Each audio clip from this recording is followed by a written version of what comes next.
Welcome back to r/Neighbors from Hell, where people share stories about their crazy neighbors, and if you are new to my channel, please don't forget to subscribe to join our amazing community, and without any further ado, let's dive right into the stories. And the first one is titled, "Entitled Renter Wants Me to Pay His Landlord for Damage I Didn't Cause." The cast is as follows: me and ER entitled Renter.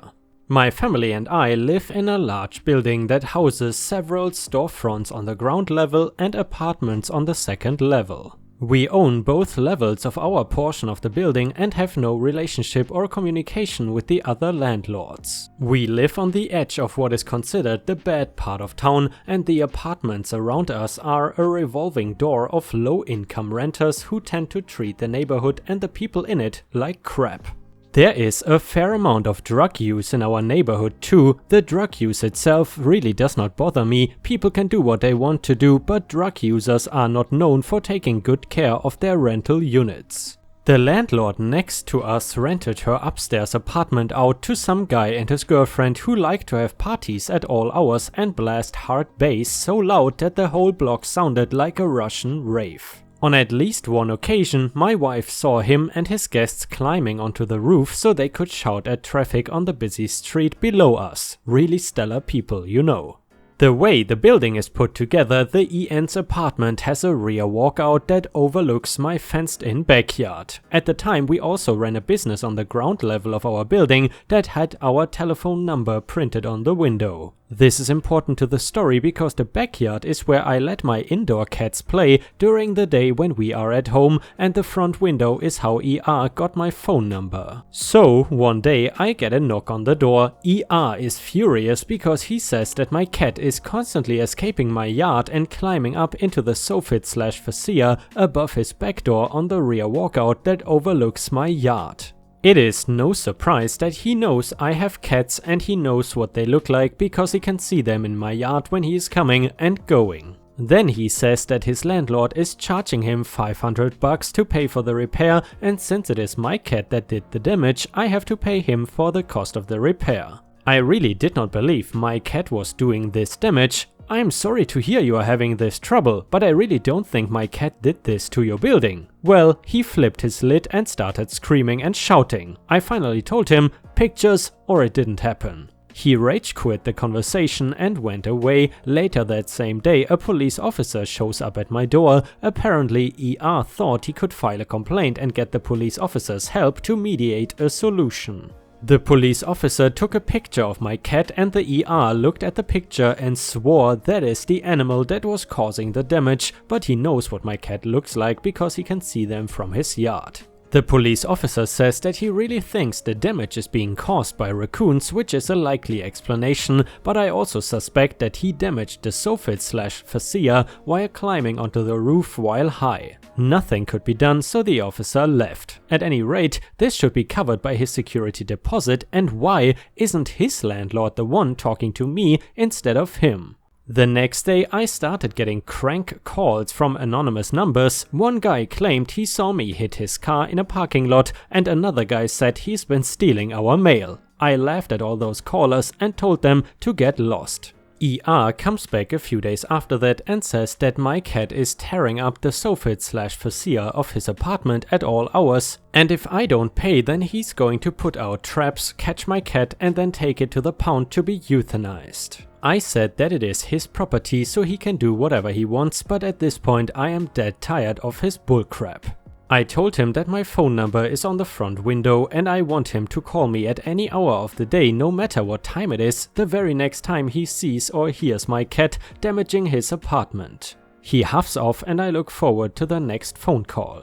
Fast forward a few days and the whole family is going to a barbecue party at a friend's house. We brought the cats inside, locked the house and left around 3:45 to help with setup, and we came back home around 10 PM after a long day of food and drinks. We never let our cats out at night, so that means they were inside from 3 PM and were still inside the next morning. I get a phone call from ER who says that my cat was at it again last night. "Oh, I'm really sorry to hear about that." When did it happen? ER says that my cat was up there last night at 9 PM, to which I responded, well, my whole family went to a barbecue yesterday, so my cats were locked inside from 3:30 and they haven't been back out since. And now that I have caught you in a lie, I think you can stop coming after me for this money. To ER's credit, he never bothered me again after that. And guys, did you ever have a neighbor that essentially tried to extort you for money by telling you lies? Let us know in the comments.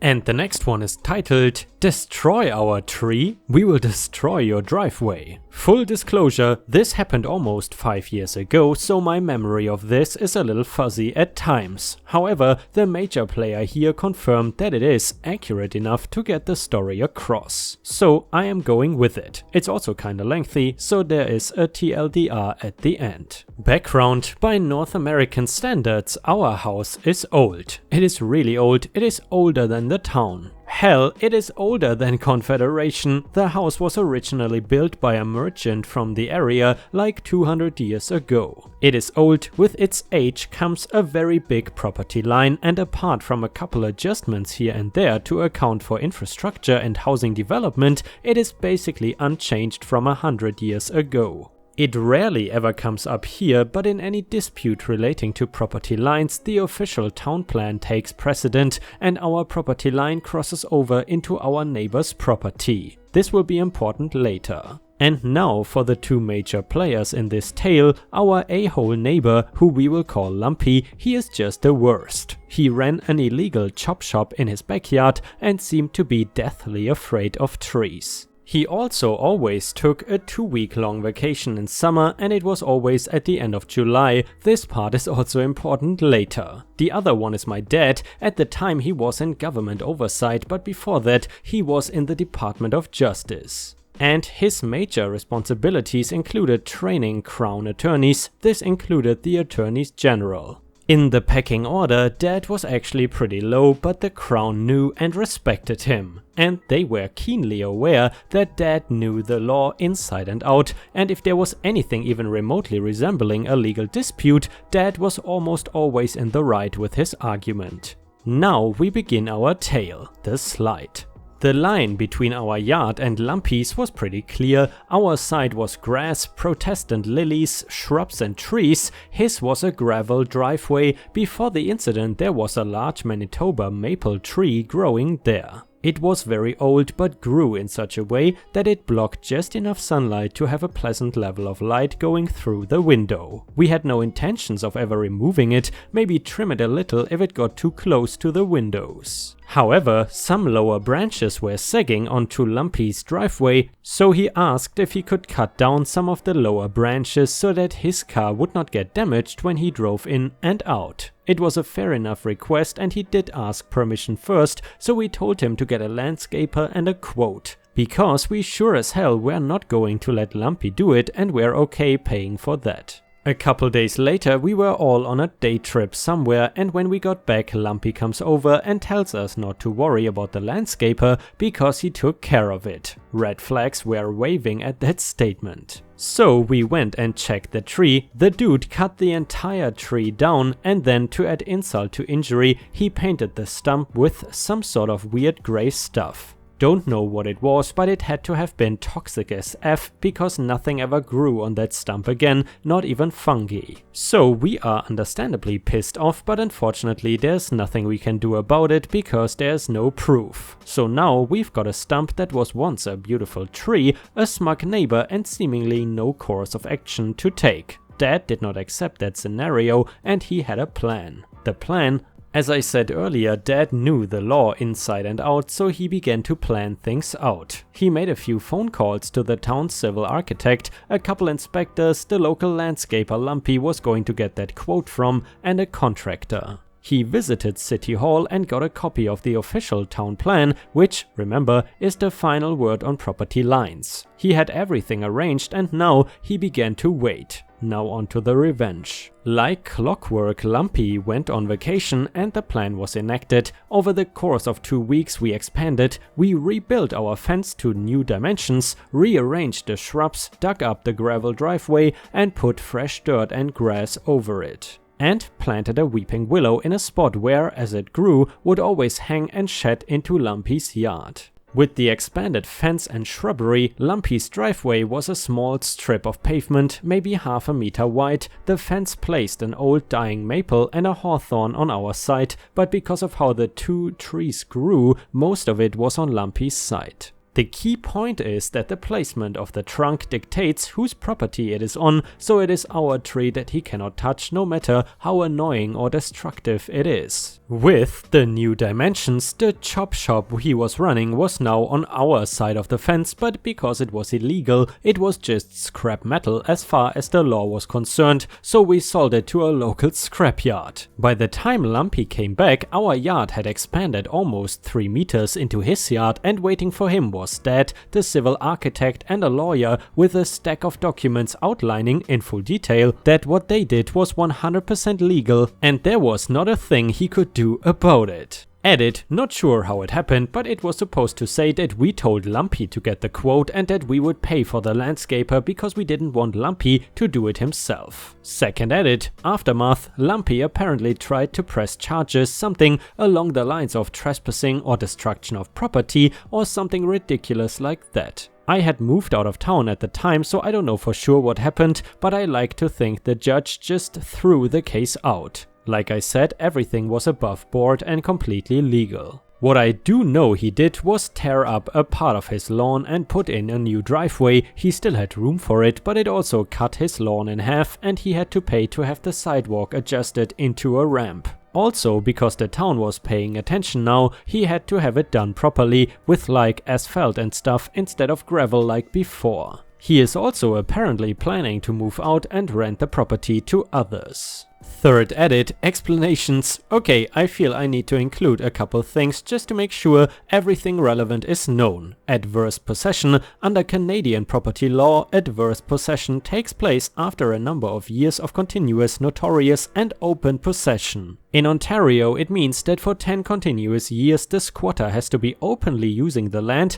and making no attempt to hide that fact. However, it has to be 20 years before the land can be legally changed over to the squatter's name for absolute ownership.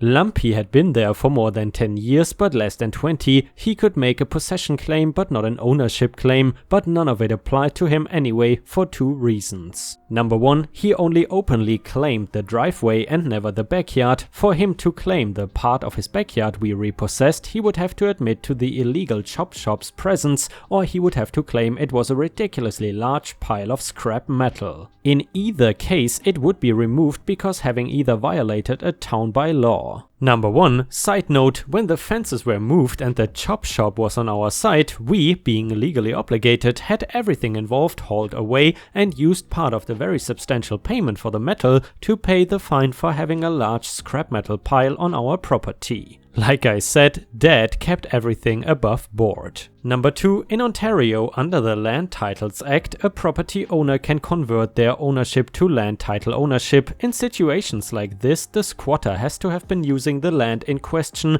a minimum of 10 years before the property was converted into a land title. For example, if a property was converted in 1985, the squatter has to have been there since at least 1975 to be able to make a claim. My parents closed on the house in 1993 and Dad made certain that the property was converted to a land title because he immediately had an extension built and the land title ownership made the paperwork easier somehow, don't know the details. I'm just a library technician, not a legal expert. Number 1, my point being that Lumpy would have had to have been using that area since at least 1983 for him to claim adverse possession, and he moved into his house about 3 years after us and made the driveway not long after.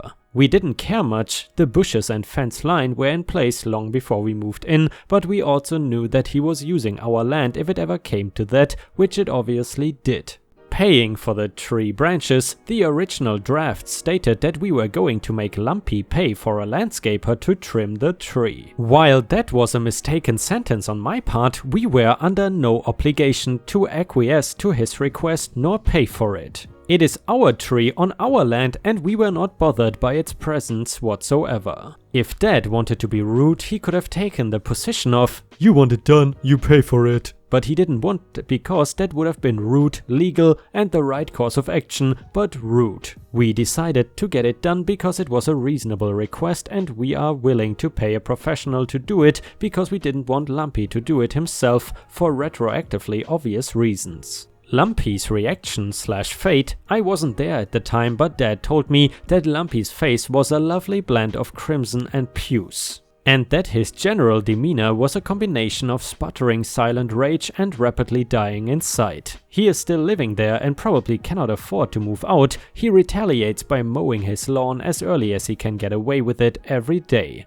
On the dying maple he wanted to cut down but cannot now because of the fence. There is a bunch of woodpeckers. They are nice and loud but oddly soothing in a way, and there's also a family of crows building a nest in some of our Engelmann ivy growing on the house. They don't like Lumpy. Bird update, the crows moved elsewhere and a group of blue jays and some whiskey jacks have taken residence here. They don't like anybody. Another update, Lumpy has since gotten approval to renovate into a duplex. It is all above board. He even asked Dad for advice to make sure there was no major issues. The relationship was cordial. At least it was until a new event happened. Lumpy and Dad have now joined forces against a new enemy, but that is still an ongoing battle right now. Stay tuned, friends. More updates, joining forces. They joined forces because of the lot behind us. There used to be housing there, but it was old, decrepit and burned down years ago, and the land kept getting tossed around between owners. Well, a land developer bought it and got approval, through likely shifty methods, but that is just my own intuition, to build an apartment complex. 3 floors and they have to dig underground parking to maximize tenant space. All of this was done and filed before either Lumpy or my parents were informed. Now this plan is stupid and won't go anywhere because the engineers will give up when they start digging and hit the Canadian shield less than 3 feet down, but in the meantime we have to deal with the incoming BS. Now Dad and Lumpy have a plan that is less revenge and more malicious compliance, maybe petty revenge. Cannot really say much else about it right now. And now the final update. So since the last update, a small pandemic shut the country down. Apparently the head of the contracting firm the land developer hired was one of the victims. Honestly, I don't know, nor do I care. In any case, the landowners had to hire a company that is significantly less shady than the guys they originally hired. I can't say for certain, but I suspect that the owners were laughed out of the contractor's office. Either way, nobody is building any apartments because they would never be able to build a legal foundation for it. The owner is stuck with a half hectare of useless land he cannot do anything with to sink the cost of what he paid for it.